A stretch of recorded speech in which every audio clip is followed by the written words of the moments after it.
In this video, we'll take a look at a method of drawing the human figure loosely and quickly with gesture drawing.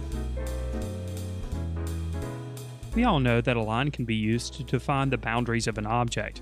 Lines like these are called contour lines. A line that's just put on the paper without any interest or variance is a static line. But we can make lines much more interesting by loosening up a bit and creating dynamic lines. Dynamic marks can still serve their purpose by defining the boundaries of objects, but they're usually more interesting simply because they're more dynamic. When it comes to drawing the human figure, we can use dynamic lines to indicate the illusion of movement and make the drawings feel a bit more lifelike. When we draw loosely with dynamic lines and draw quickly, this is referred to as gesture drawing. Now, gesture drawings are quick, they're short, and not very detailed.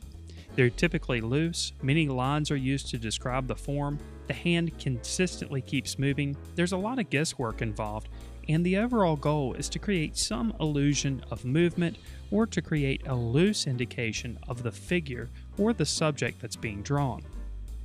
Now, gesture drawings can take on many different shapes and sizes. They can be blocked in areas of value or they can consist entirely of lines. It's entirely up to you how you approach your gesture drawing. For myself, I like to start with a line from the top of the head to the bottom of the feet. From here, I like to define a line for the shoulders and the waist. Once these important elements are in place, I can use them for comparison purposes to draw in the arms and the legs and the rest of the parts of the body. Remember, the goal here is to draw loosely, so I'll make lots of different lines as I seek to find the form of the figure. It doesn't have to be exact, and it doesn't need to be anywhere near perfect. We're going for speed here. We're trying to draw quickly and loosely. If you're having difficulty loosening up, you may try changing the grip that you have on the pencil.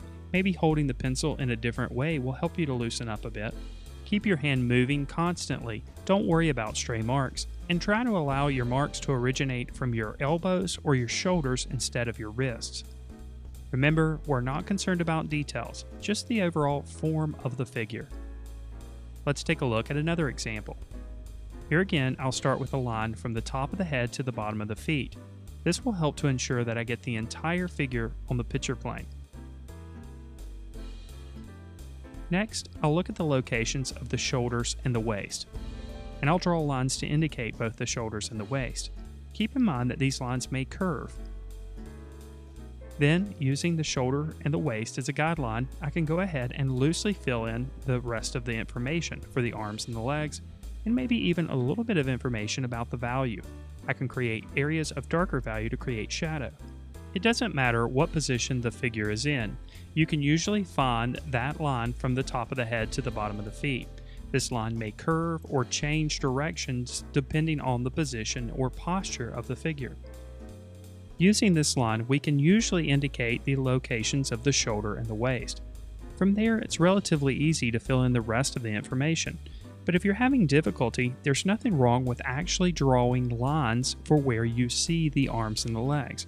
I know this is closely related to drawing a stick figure, but if it helps you out, there's absolutely nothing wrong with doing this. You can always go back and thicken up the shapes for each one of the lines that you've created. As you may have noticed in these few examples, I'm starting with a very light mark in the beginning stages.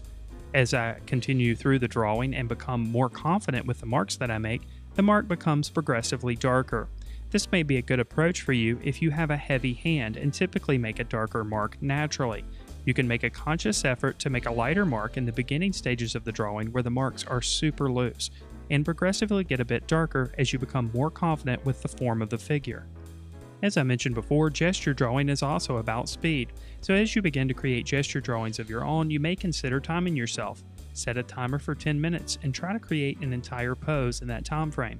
Then work yourself back to 6 minutes, and then 4 minutes, and then try to create an entire gesture drawing in just under a minute.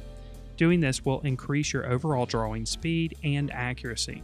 Another exercise you could do is to go to a place where there are a lot of people. This could be your local mall or maybe a park, anywhere where lots of people gather.